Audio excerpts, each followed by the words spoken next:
Todos podem, por favor, se assentar.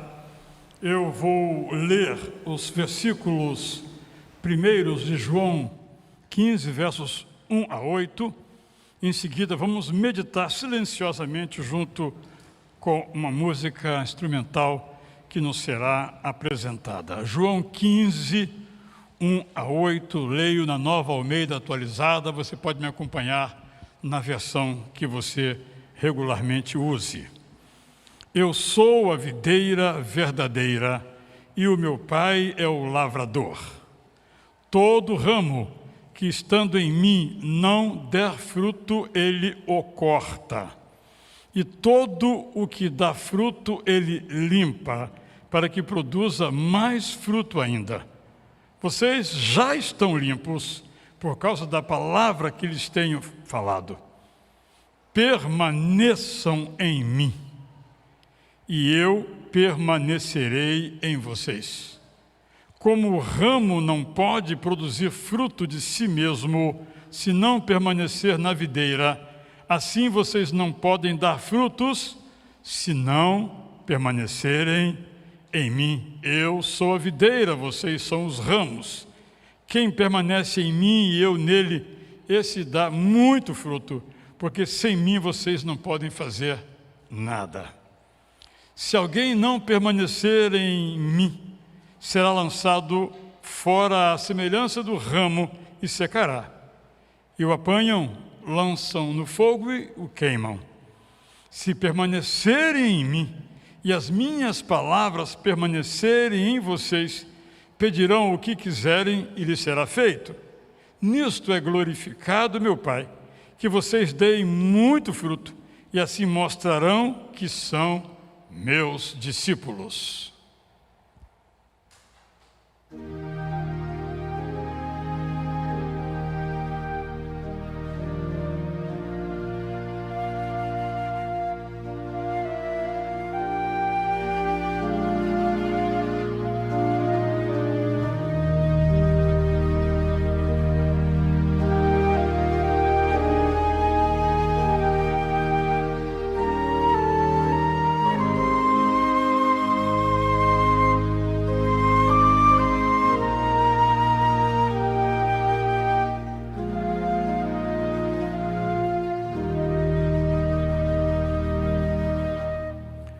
Esta reflexão é uma continuação da semana anterior, dia 24 de outubro. Se você não participou daquela mensagem, eu lhe convido a assisti-la em algum outro momento.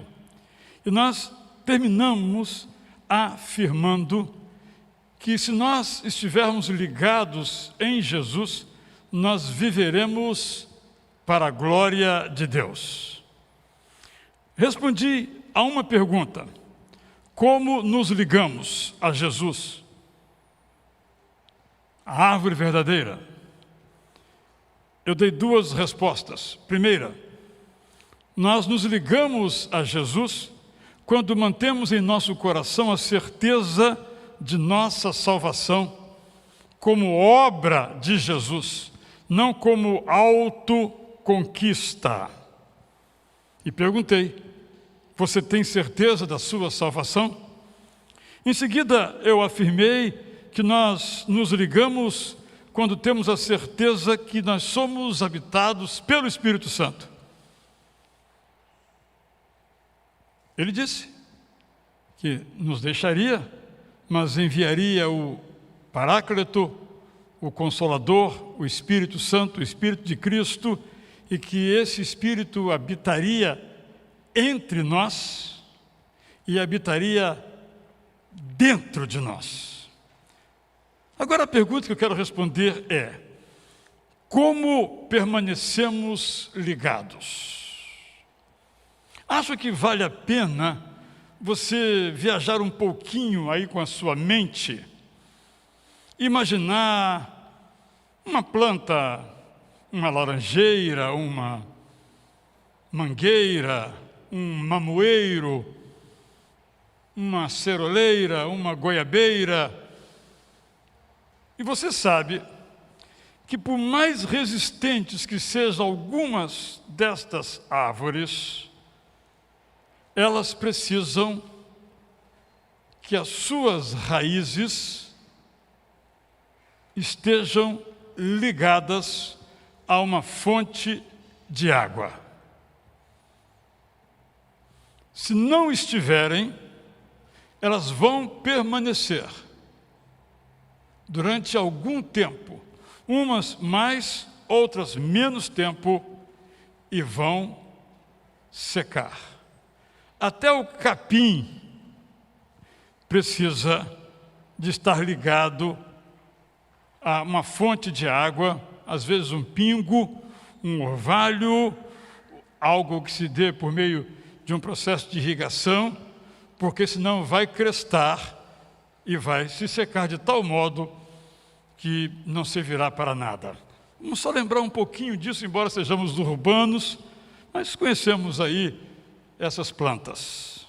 É disso que Jesus está falando. Olha, eu sou essa planta, a planta verdadeira, a videira, a árvore da vida. E vocês são os ramos, são os galhos. Para que vocês continuem sendo viçosos, saudáveis, fortes, na verdade, para que continuem vivos, vocês precisam estar ligados em mim. Então agora eu quero responder essa pergunta: como é que nós, que estamos ligados, porque salvos por Jesus, porque habitados pelo Espírito Santo, como é que nós permanecemos ligados? Essa é a pergunta.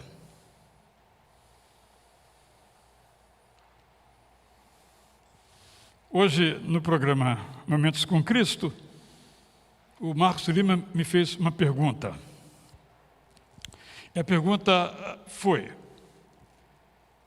como entender essas palavras crente, evangélico, protestante? Vou me ocupar disso no culto das 5h30. Mas eu entendo que é útil dizer isso agora, porque nem todos os crentes estão ligados.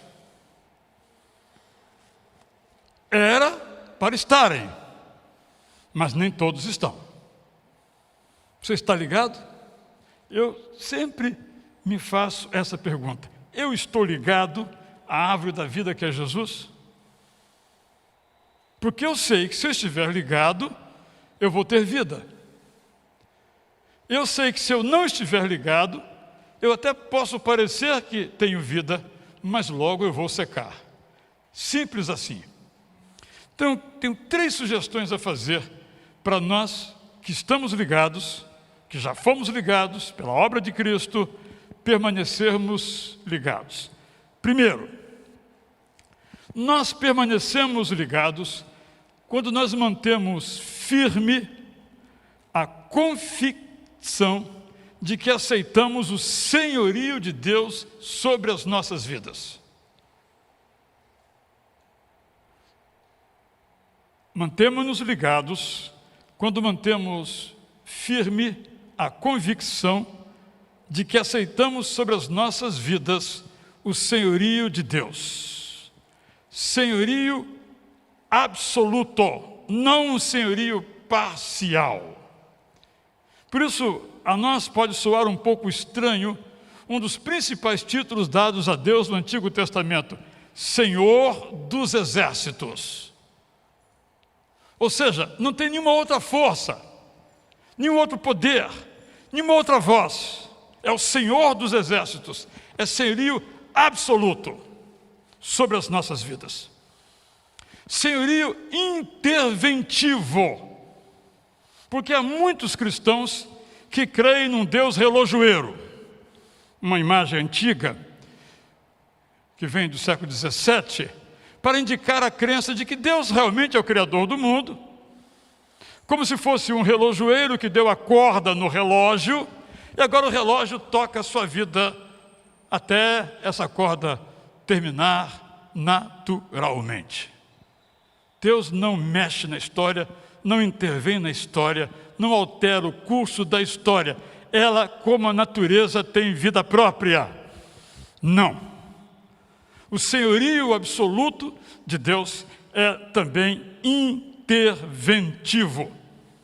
Senhorio completo, não apenas em alguma área de nossa vida.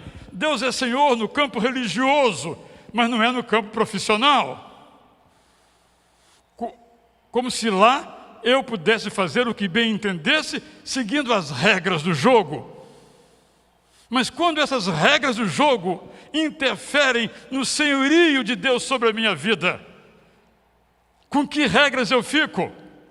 A do jogo ou a de Deus? Isso que eu chamo de senhorio completo. Senhorio que tem a convicção e a alegria de dizer que Ele comanda e nós somos os comandados. Digo isso porque nos nossos dias é muito comum a gente ouvir que nós nos tornamos divinos. Somos, na verdade, deuses. Ou pelo poder político, ou pelo poder religioso, ou pela meditação, ou por ter uma comunhão tal com Deus que nos tornamos deuses. Não, não. Ele é o Senhor. Nós somos os comandados. O sincretismo diz que nós somos divinos, mas Deus nos revela por sua palavra que nós somos santificados por Ele, mas continuamos humanos. Ele é o Senhor. Eu fico encantado com o apóstolo Paulo, porque ele entendeu isto na sua vida. Conhecemos a sua história, não preciso destacar. A partir de então, ele passou a se referir a Jesus como Senhor. Para nós pode parecer uma expressão banal, mas naquele contexto queria dizer: se Cristo era Senhor, César não era. Ninguém mais era. Cristo era Senhor. E é tão interessante que na literatura paulina, muitas vezes ele só usa Senhor. Mas nós sabemos que esse Senhor é Jesus Cristo, que ele chama de Cristo Jesus, nosso Senhor, ou apenas Senhor. É interessante essa percepção do apóstolo Paulo, que nos lembra então que para permanecermos ligados, nós precisamos estar convictos internamente, racionalmente, espiritualmente, emocionalmente, que Deus é o Senhor absoluto das nossas vidas, sem meios termos, sem lugares onde Ele não exerça esta autoridade, este senhorio, no plano moral, no plano social, no plano espiritual, no plano profissional, no plano intelectual. Ele é o Senhor. Segundo, nós permanecemos ligados quando mantemos o desejo de imitar a Jesus, ao ponto de nos negarmos a nós mesmos, o que inclui negar nossos desejos, o que inclui negar nossas opiniões, que inclui o amplo e claro interesse em servir a Jesus, ao ponto de sermos identificados com Ele pelas pessoas que veem a beleza e a bondade de Deus por nosso intermédio. Em outras palavras, nós nos mantemos ligados a Jesus, a árvore verdadeira da vida que vale a pena, quando o nosso propósito de vida é imitar a Jesus, é seguir a Jesus, é fazer aquilo que Jesus fazia, é pensar como Jesus. Paulo nos fala em Filipenses 2, conhecido o texto, de que nós temos a mente de Cristo. É um desafio. Porque dentro de nós grita a mente do mundo, com tudo o que ele significa. Mas se nós queremos nos manter ligados a Jesus, nós temos que ter a mente de Jesus. Isto é, a nossa natureza como galho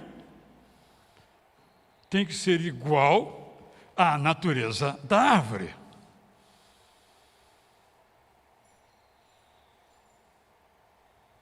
Terceiro lugar, para nos mantermos ligados a Jesus, nós precisamos manter forte em nós a prática da presença de Deus em nossas vidas. E sempre que eu lembro dessa expressão, prática da presença de Deus, eu me lembro de um monge chamado Lourenço, que quando chegou ao mosteiro, achando que ia estudar os teólogos, achando que ia poder sair pelos valados pregando a Cristo, foi dada a ele a tarefa de lavar os pratos do mosteiro. Aí os irmãos imaginam a decepção. Não foi aquilo que ele pensou, não foi aquilo que ele imaginou, não foi aquilo que ele projetou para a sua vida de monge. Mas foi ali que ele entendeu o que era praticar a presença de Deus.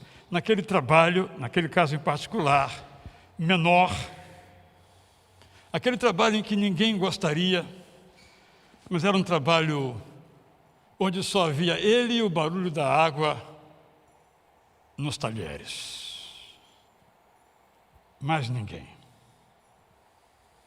E ali ele aprendeu, escreveu um livro sobre isso, a prática da presença de Deus, disponível em português para quem quiser, a praticar a presença de Deus.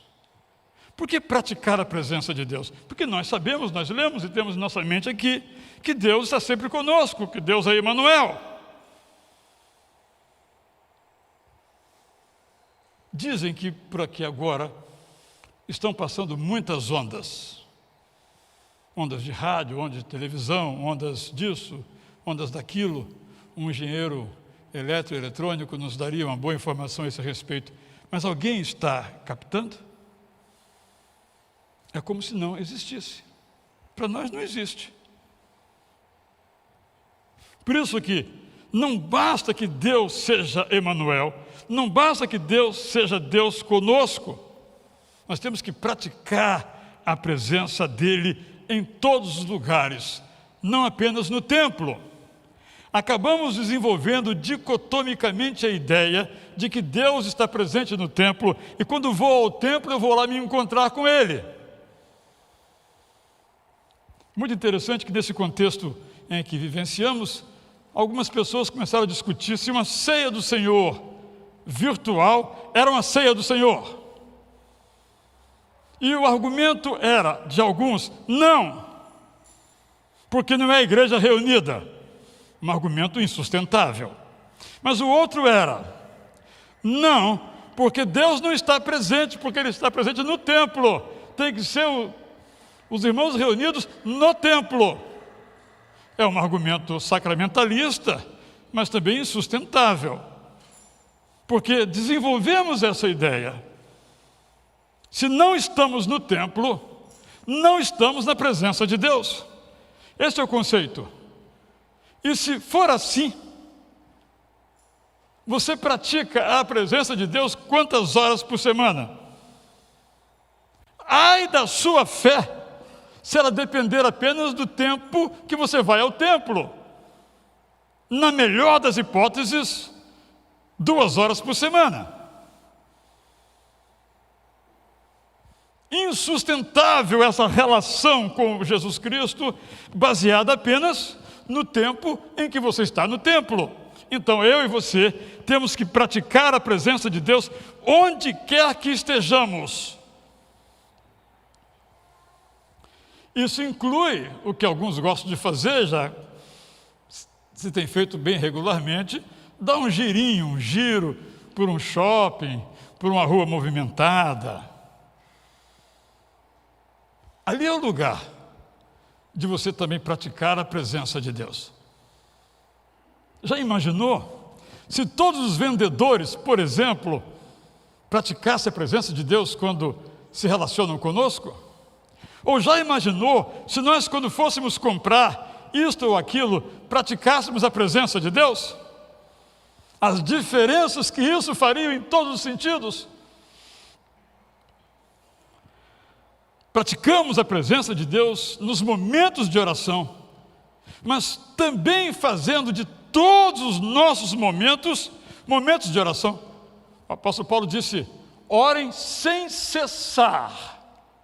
Eu tenho que dirigir, eu tenho que fazer o almoço, eu tenho que dar aula, eu tenho que aconselhar, eu tenho que ir ao banco. Como é que eu vou orar sem cessar? Isso é a prática da presença de Deus. Orar sem cessar enquanto fazemos as coisas normais da vida. Não apenas naquele momento que separamos para orar, ajoelhados, também. Praticamos a presença de Deus quando nós dependemos de Deus, nos nossos desejos e nas nossas ações. Quando praticamos a presença de Deus, nós permanecemos em Jesus. Quando nós praticamos a presença de Deus, nós experimentamos a alegria em Jesus. Quando praticamos a presença de Deus, nós oramos sem cessar, com e na maioria das vezes sem palavras que possamos relatar, porque não há essa oportunidade. Estamos em ação, em movimento. Orar sem cessar, se pudesse defini-la nos termos paulinos, é sempre, em tudo o que fazemos, pensar nas coisas do alto. É vivendo na terra, com a cabeça no céu. O corpo está na terra, mas a cabeça está no céu. Será que isso é possível? É uma prática. Penso que cada um de nós pode crescer a cada dia nessa prática da presença de Deus. Você vai a uma praia e pode pensar em como aproveitar bem aquele momento, as ondas, o sol, a areia. Mas você pode, ao fazer isso, dizer: que dom precioso foi este, está sendo este, de Deus na minha vida. De tal modo que o foco, em lugar de ser você mesmo, naquele lugar, o seu foco se torna Deus, na gratidão para com Ele, por aquilo que está agora lhe concedendo. Então, como é que nós permanecemos ligados? Mantendo firme a convicção de que Deus é o absoluto Senhor das nossas vidas. Aí eu tenho que me perguntar: é verdade isso? Ou Ele é Senhor onde eu escolho, aqui sim, bem me quer, aqui não, mal me quer. Nós mantemos a nossa ligação com a árvore da vida que é Jesus, quando nós temos o forte, o profundo, o intenso, constante desejo de imitá-lo, de viver como Ele viveu, de pensar como Ele pensou. Nós mantemos a nossa ligação com a árvore da vida que é Jesus, dando todos os frutos desta ligação, quando nós praticamos permanentemente a presença do Deus Emanuel, Deus conosco em todos os lugares, em todos os momentos, com toda a dependência. Minha oração, irmão e irmã, que nós sempre desenvolvamos essa perspectiva, para que então a nossa vida seja totalmente ligada, não apenas os nossos cânticos, também neles, a nossa vida, nossa prática, nosso dia a dia. Jesus como o nosso amigo incomparável, como vamos agora em pé cantar neste momento. Nenhum amigo há igual a Cristo. Crente nenhum é desamparado. Ninguém é rejeitado. Nenhum. Cristo sabe das nossas lutas e nos guia até que o nosso fim chegue. Não há amigo igual a Cristo nenhum. Vamos confessar essa verdade com os nossos lábios e com as nossas vidas.